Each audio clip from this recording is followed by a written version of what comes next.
नमस्कार, नमो नारायण। भारत में सनातन धर्म आप तब तक प्रैक्टिस कर सकते हो जब तक आप सनातन के ध्वजा के नीचे हो। लेकिन कल्पना करिए कि आपका ये सनातन धर्म की जो ध्वजा है, अगर भारत से कुछ क्षणों के लिए कल्पना करें, भगवान न करे कि हट जाए, तो आप कहां बैठोगे?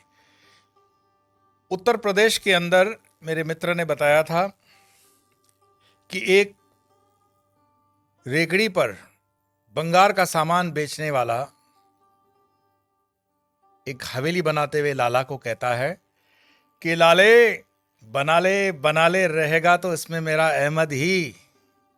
ये टोक नहीं थी, इसमें सत्य है। प्राइम मिनिस्टर की हाई पावर्ड कमेटी ने पिछले दिनों जो रिपोर्ट दी है, उसमें सनातनियों को सचेत हो जाना चाहिए, क्योंकि हम बात कर रहे हैं शंकराचार्य जयंती की, और उसमें प्राइम मिनिस्टर की रिपोर्ट कहां से आ गई? शंकराचार्य जी की जो जयंती है, हम आज उसका कोई पूजा पाठ या विधि विधान पर विशेष बहस नहीं करेंगे। शंकराचार्य जी का जो अवतार होता है वो क्यों होता है? गीता का वो श्लोक, यदा यदा हि धर्मस्य ग्लानिर्भवति भारत अभ्युत्थानम धर्मस्य तदात्मानं सृजाम्यहम्। भगवान बुद्ध से हमें प्रेम है और भगवान बुद्ध को हम आज भी अवतार मानते हैं विष्णु का। लेकिन बुद्ध धर्म का जो बुद्धिज्म उस समय जो देश में एक इम्बैलेंस कर रहा था, उसको बैलेंस करने के लिए आदि शंकराचार्य जी का अवतार होता है। और आदि शंकराचार्य जी ने सनातन धर्म की पताका फहराई, और जो बुद्ध धर्म के अंदर जो विसंगतियां आ गई थी या जिनके कारण इस सनातन धर्म को खतरा था, उसको उन्होंने ठीक किया। शंकर के अवतार माने जाते हैं। पर क्या भगवान कृष्ण के इस श्लोक को सुनकर, समझकर, पढ़कर हर हिंदू घर में सो जाएगा कि बस भगवान आएगा, काम करेगा, हमें कुछ करना ही नहीं है? प्राइम मिनिस्टर की जो ये रिपोर्ट जो दी गई है, जो बहुत हाई पावर्ड कमेटी द्वारा है, इकोनॉमिस्ट शर्मिका रवि ने, अब्राहम जोज ने और अपूर्व कुमार ने ये सबमिट की है रिपोर्ट। इसमें स्पष्ट बताया गया है कि भारत के अंदर मेजॉरिटी जो हिंदुओं की जनसंख्या है वो घट रही है या घटी है 1950 से लेकर के 2015 के साल तक। और मोस्टली उसमें कांग्रेस के ही साल माने जाएंगे, क्योंकि 2015 के बाद आज 2024 तक उसकी गिनती उसमें नहीं रखी गई है। तो वो जो स्टेटिक्स हैं कि 9.8% से 14.09%, 14%, और अगर इसको मैथमेटिक्स का कोई भी स्टूडेंट अपने सामान्य ज्ञान से थोड़ा सा हिसाब किताब करके देख लेगा, तो भारत इस्लामिक राष्ट्र बनने में कितने साल हैं, ये मैं अपने मुंह से आपको नहीं बताऊंगा, आपको स्वयं कैलकुलेट करके करना पड़ेगा। ये बहुत आसान इक्वेशन है, अगर यही रफ्तार पे सब कुछ होता रहा तो। लेकिन ये हो क्यों रहा है? इस होने के पीछे का कारण क्या है? कई कारण हैं, पर इस रिपोर्ट में एक चीज नहीं उल्लेख है। वो रिपोर्ट के अलावा भी मैं अपनी इस चीज को आपके सामने प्रस्तुत कर रहा हूं कि राजनीति का जो स्तर देश में गिर रहा है, और अभी उसमें जो जातिवाद समीकरणों के अनुसार गिनती की बात चल रही है, जाति गणना, अगर कभी देश के अंदर धर्म की गिनती की गई धर्म के आधार पर, तो हमारे ट्राइबल एरियाज के अंदर, आदिवासी विस्तारों के अंदर, जंगलों के अंदर नाम हिंदू है, कार्ड पे भी वो अपने आप को आदिवासी या हिंदू मनवाते हैं, लेकिन क्रिश्चियन मिशनरी का इतना प्रभुत्व है कि अगर कभी भगवान न करे उस तरह की जनगणना किसी सरफिरे ने करवाई, तो 30% भारत की जनसंख्या क्रिश्चियन मानी जाएगी।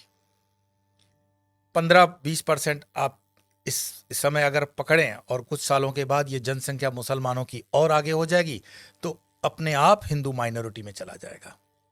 हिंदू एक शतुर्मुर्ग की तरह व्यवहार कर रहा है। उसे लग रहा है, शतुर्मुर्ग जैसे होता है ना कि दुश्मन को आते हुए देख करके अपना सर रेत में ढक लेता है, तो उसे लगता है कि शत्रु उसे देख नहीं रहा है, शत्रु शतुर्मुर्ग को मार देगा भाई।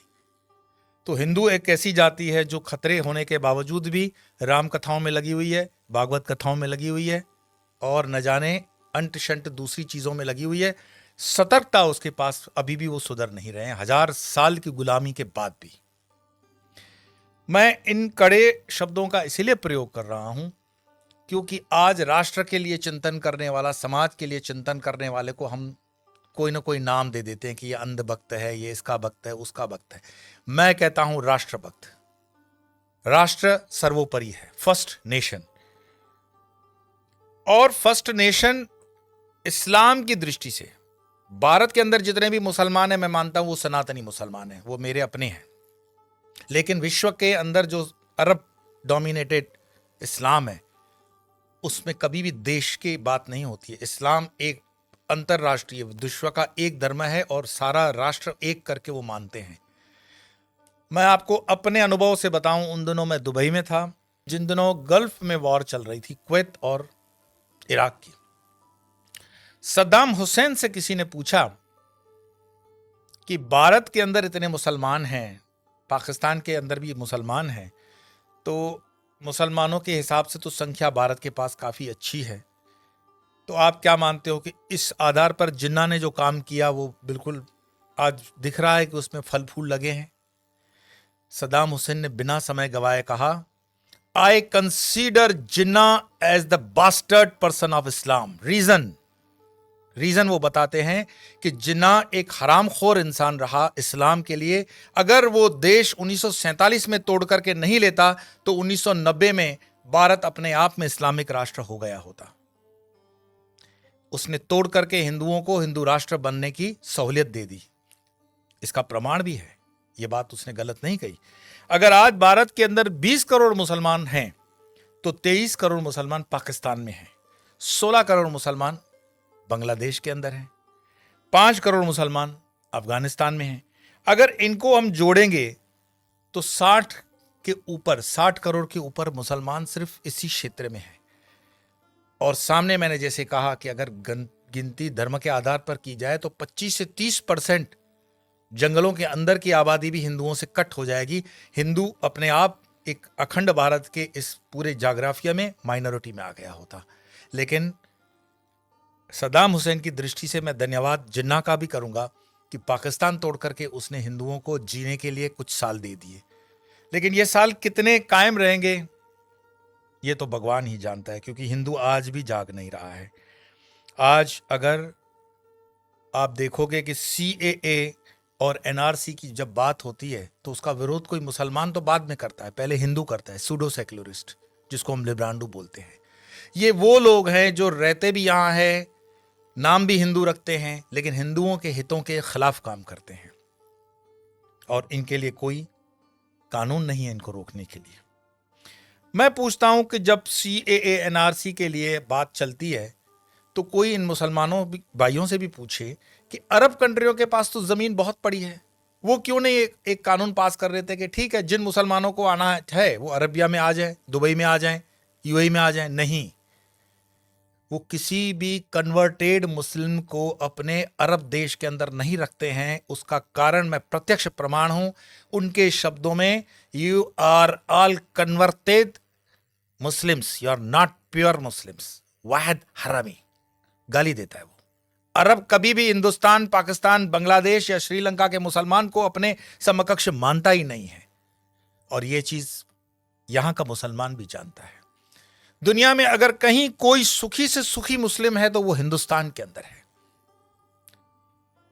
हिंदुस्तान में हिंदुओं के बच्चों का रोना यही होता है कि हम बेरोजगार हैं, हमारे पास नौकरियां नहीं है। कौन सी नौकरियां नहीं है?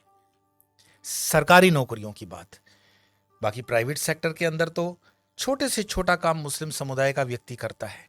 हम कहते हैं कि उनके घर में 5-5, 10-10 सदस्य होते हैं। बिल्कुल होते हैं। आप एक जनरल हिसाब लगा लो कि हर व्यक्ति 20,000, 15,000 के हिसाब से कमा के घर में लाता है, 5 सदस्य कमाते हैं, तो उनकी इनकम क्या है? और यहां हिंदू का लड़का बैठा हुआ है कि AC वाली ऑफिस में होगी, IAS IPS बनूंगा, मुझे यहां की मैनेजर की नौकरी मिलेगी। विप्रो, टाटा जैसी बड़ी बड़ी कंपनियों के अंदर आज भी वैकेंसी हैं। वो कहते हैं कि हमें जरूरत है लेकिन हमारे पास स्किल वाले युवान नहीं है।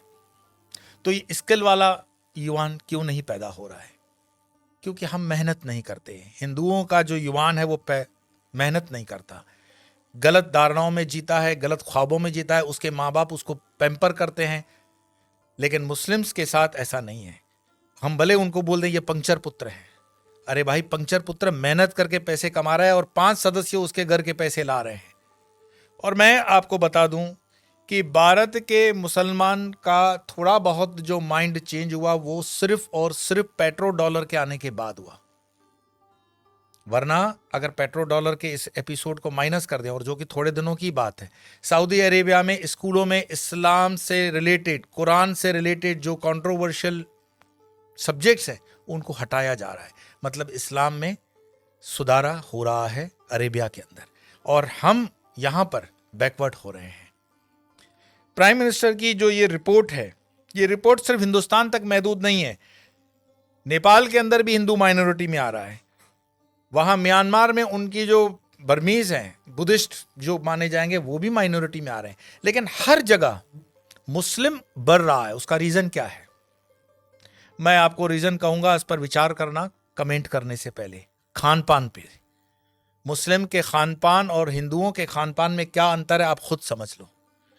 वीर्य को पुष्ट करने के लिए जिन पदार्थों की आवश्यकता होती है, क्या हिंदू अपने खान पान में वो चीजें ले रहा है? क्या वो कौन सी चीजें, आप स्वयं अपने विवेक से पूछो। हम अभी इन चीजों से ऊपर नहीं उठ पा रहे हैं कि हमें प्याज लेना है कि लहसुन लेना है कि क्या करना है। अरे भैया, वैज्ञानिक पद्धतियां आ गई है, आपकी फर्टिलिटी रेट गिर रही है। फर्टिलिटी रेट ऊंचा करने के लिए जो खान पान चाहिए उस खान पान पे चलोगे तो आपकी पॉपुलेशन ठीक हो जाएगी। और इसमें हमारे हमटी डमटी जो साधु हैं वो व्यासपीठ पे आकर के बहुत ज्ञान देते हैं। और ये ज्ञान कौन सा होता है उनका कि ना तो वो जंगलों में काम कर रहे हैं, ना आदिवासियों में काम कर रहे हैं। उनको तो बना बनाया मंदिर चाहिए, उसमें एसी चाहिए, ठाकुर जी का 5 बार का भोग चाहिए, और जीवन में जीने का भी भोग चाहिए। उनके चैम्बर्स में एसी हों, कारें हों, सेवक हों। लेकिन वही पेस्टर जो क्रिश्चियन मिशनरी का है, और ये प्रत्यक्ष प्रमाण से मैं कहता हूं, मैं कपराड़ा, धर्मपुर, डांग के क्षेत्रों में रहता हूं, देखता हूं कि केरला से एक पेस्टर आता है, 2,5-3 हजार रुपए के, 4 हजार के मानद धन पर काम करता है। उसके बाद उसकी मिशनरी उसका ध्यान रखते हुए कैसे आगे बढ़ती है। लेकिन यहां जंगलों के अंदर साधु संत काम करने को तैयार नहीं है, क्योंकि जब वक्त ने उनको उतनी सुविधाएं दी हुई है तो वो क्यों काम करेंगे अंदर जाकर के? वो कोई हमारे नौकर तो है नहीं। ये दोष है संसारियों का, गृहस्थियों का, कि जहां पर हजारों करोड़ों की संपत्तियां हैं वहां पर आप दान देकर के उनको और खराब कर रहे हो। दान वहां दीजिए जहां पर हमारे बंधुओं की जरूरत है। जंगलों के भीतर ऐसे चीज जो हमारे समाज में छूत छात है, वहां पर जाइए जहां पर मंदिरों में नीची जाति के लोगों को आने नहीं दिया जाता है। हम कहां ये अपने आप को छाती चौड़ी करके बताते हैं? अगर हमारे समाज के किसी लड़के को घोड़े पर बैठने का शादी में अधिकार नहीं है तो ये डूब मरने की बात हमारे लिए है कि वो हमारे ही धर्म का लड़का है। और फिर कभी उसके कंधे पर कोई क्रिश्चियन हाथ रखकर या मुस्लिम हाथ रखकर उसको कन्वर्ट करता है तो फिर हमें चीखना चिल्लाना नहीं चाहिए। हो सकता है कि पाकिस्तान से ये बात आती हो कि भारत को जो है कन्वर्ट कर लेंगे, गजवाए हिंद। पर गजवा हिंद करने की जरूरत ही नहीं पड़ेगी, कुछ सालों के अंदर वैसे ही उनकी पॉपुलेशन बढ़ जाएगी। आज इंग्लैंड और लंदन की स्थितियां देखते हो, शरीयत का कानून लंदन में लग रहा है, ऑस्ट्रेलिया में स्थितियां खराब हो गई है, जर्मनी में खराब हो गई। ये बहुत अच्छी स्ट्रेटेजी है इस्लाम की कि वो अपने एक्सेस पॉपुलेशन को दूसरे देशों में डेमोक्रेसी की आड़ में बेच देता है, बाद में वहां पे शरीयत का कानून लगवा देता है। लेकिन अरब कंट्री के अंदर कोई भी रेफ्यूजी नहीं रखा जाता है। मैं एक रिपोर्ट देख रहा था बीबीसी की, शायद बीबीसी की रिपोर्ट थी, जहां पे सऊदीया का जो वर्टिकल शहर बन रहा है उसमें कई गांवों के लोगों को मरवा दिया उसने, ऐसा आरोप है उन पर। तो वहां तो मस्जिदें हटाने में भी वो सोचते नहीं है, और यहां पर हिंदू भीख मांग रहा है कि जरा मुझे कृष्ण का मंदिर दे देना, जरा मुझे ये मंदिर दे देना। हमारे साधु संतों ने जो समाज के लिए काम किया, समाज उनके साथ भी नहीं खड़ा है। क्या आपको पता है कि आयुर्वेद के नाम पर भारत देश के अंदर जो फार्मेसी काम कर रही है वो मुस्लिम द्वारा चलाई हुई भी कई फार्मेसी हैं, और उनके 500 प्रोडक्ट्स हैं। रामदेव को सपोर्ट नहीं करने का कारण ये भी है। हमदर्द का एक टॉनिक है सिंकारा, उसको प्रमोट करते हुए कम्युनिस्ट पार्टी के कुछ नेता कहते हैं कि ये शक्तिवर्धक है। उनको पूछो तुम्हें कैसे पता चला ये शक्तिवर्धक है? कोई लेबोरेटरी टेस्ट है? एलोपैथी के कंपैरिजन में जो रामदेव बाबा को कहा गया था कोरोना के कंपैरिजन में, वो चीजें सब पर लागू होनी चाहिए। क्या आपको पता है सोनू निगम जैसा कलाकार जो पिछले कई सालों से फिल्म इंडस्ट्री के अंदर बेहतरीन आवाज दे रहा है, उसने जब खुले से कहा कि इस अजान के कारण मुझे तकलीफ होती है, इंडस्ट्री में उसको काम मिलना कम हो गया, क्योंकि बॉलीवुड की इंडस्ट्री आज भी इस्लामिक फंडामेंटलिस्टों द्वारा डोमिनेट है। मैं आपको और बता दूं, जिन दिनों शाहरुख खान, सलमान खान, आमिर खान स्ट्रगल कर रहे थे, गोविंदा सुपरस्टार था, और गोविंदा को नीचे करने के लिए उसकी जोड़ी में चलने वाली करिश्मा कपूर को आमिर खान के साथ एक फिल्म दे दी जाती है परदेसी। गोविंदा की जोड़ी को तोड़ा जाता है और उसके बाद उदय होता है सलमान खान, आमिर खान और शाहरुख खान का समय, क्योंकि इंडस्ट्री डोमिनेटेड है इस्लामिक लॉबी द्वारा। ऐसे कई मैं आपको उदाहरण दे सकता हूं, लेकिन मुख्य बात क्या है? क्या हमारे हिंदुस्तान में सारे मुसलमान खराब हैं? यह कहने का अर्थ नहीं है। हमारे हिंदुस्तान के अंदर आजम जी, प्रेम जी जैसे भी इंडस्ट्रियलिस्ट हैं विप्रो के, उन पर आरोप भले लगे कि वो मुसलमानों के हितों की ज्यादा सोचते हैं, हिंदुओं की नहीं, पर मैं इस पे नहीं जाऊंगा। परंतु यहां मुसलमान न सिर्फ बढ़ रहे हैं, सुख संपन्नता के साथ बढ़ रहे हैं, ऐसा उस रिपोर्ट में कहा गया है। तो दुखी कौन हो रहा है? दुखी हो रहा है हिंदू। हिंदू क्यों दुखी हो रहा है? क्योंकि वो कर्महीन होकर के जीना चाहता है और बेवजह की फालतू चीजों में वो अटका हुआ है। अपनी ना तो वो स्किल को डेवलप कर पा रहा है और अपने हर छोटे छोटे उद्योग को छोड़ता जा रहा है। आज जब हम अपने आश्रम का भी काम करवाते हैं तो लेबर ढूंढने में हमें तकलीफ पड़ जाती है। देश के अंदर कोई बेरोजगारी प्राइवेट सेक्टर में नहीं है, लेकिन कोई रबिश होते हैं जर्नलिस्ट जो अपना खीसा गर्म करने के लिए, जनता को गुमराह करने के लिए अलग अलग रिपोर्ट्स देते हैं। देश के अंदर आज भी उतना ही रोजगार है, अगर युवान ठान ले तो बहुत कुछ कर सकता है, लेकिन जो आप जगह खाली करते हो वो दूसरा आता है। गुजरात के हाईवेज पे एक पूरी होटल्स की चेन है। वो चेन चलाते हैं चेलियास कम्युनिटी के लोग। चेलियास मुस्लिम कम्युनिटी है और उनकी इतनी यूनियन होती है कि उसमें दूसरा कोई होटल नहीं खोल सकता हिंदू। मैं पूरे गुजरात हाईवे की बात कर रहा हूं, नेशनल हाईवे नंबर 8। साल में सिर्फ 2-3 दिन ये होटलें बंद होती हैं। आपकी ताकत नहीं है कि इस इलाके में कुछ काम कर सको। और उनके होटलों के नाम जो रखे जाते हैं इतने मिसगाइडिंग होते हैं कि आपको पता भी ना पड़े कि ये हिंदू की है कि मुस्लिम की है। होटल का नाम होता है भारत, नव गुजरात, तुलसी, कबीर, जय हिंद, Sarvodaya, dine in, dine out. किसको पता पड़ रहा है ये इस्लामिक माइंडसेट की होटल है? लेकिन सारे ट्रक ड्राइवर जानते हैं ये अपने वाले की है। लेकिन हिंदू को इतना बुद्धि नहीं होता कि ये किस होटल में जा रहा है, क्या खा रहा है, क्योंकि जीवन भर हमने हलाल खाने के लिए ही ठेका ले रखा है। हिंदू को इतना स्वाभिमान नहीं है कि वो कह दे कि जो मैं खान पान खाता हूं तो मेरे प्रोडक्ट पर तुम लोग सात्विक, राजसिक या तामसिक का लेबल लगाओ। भाई सात्विक है तो उसको ऑरेंज कर दो, राजसिक है तो उसको लाल कर दो, तामसिक है तो उसको काला कर दो, वेजिटेरियन का ग्रीन तो है ही। हर चीज पे हलाल लगा हुआ है और हलाल का तुम्हें मलाल भी नहीं है। तो कितने में तुम प्याज लहसुन को मत खाओ, लेकिन ये हलाल खाते हुए तुम्हारे बच्चे जो हैं क्या बन रहे हैं? ये जिहाद करने की जरूरत पड़ेगी नहीं उनको। ये साधु संतों को भी सोचना पड़ेगा कि तुम शेर को भी घास खिलाओगे, गाय को भी घास खिलाओगे, क्षत्रियों को भी घास खिलाओगे और ब्राह्मणों को भी घास खिलाओगे। हमने खान पान को बदल करके पूरे डीएनए सिस्टम को बदलने का पाप किया है, और जब इस पाप की हम ठीक से बैलेंस नहीं करते हैं तब तक इस पॉपुलेशन को ठीक करना बड़ा मुश्किल होगा। एक इंसान, ये वीडियो समाप्त करने से पहले मैं बता रहा हूं, एक इंसान जिसने अलीगढ़ मुस्लिम यूनिवर्सिटी का स्थापना किया था, सर सैयद, उसने सिर्फ ख्वाब देखा था पाकिस्तान बनाने का, कि एक ऐसा देश बन सकता है। एक टाइपराइटर और एक इंसान जिन्ना, जिसने देश बनाकर दिखा दिया। और यह चीज इतिहास के अंदर दर्ज है। क्या पता ओवैसी जो कह रहा हो उसको हम सीरियसली नहीं ले रहे हैं। अगर शाहबानू केस कोर्ट का इधर उधर हो सकता है तो राम मंदिर का केस भी राहुल गांधी तो बोले थे कि हम कर देंगे, ऐसा उन पर आरोप है, प्रमोद जी ने लगाया था।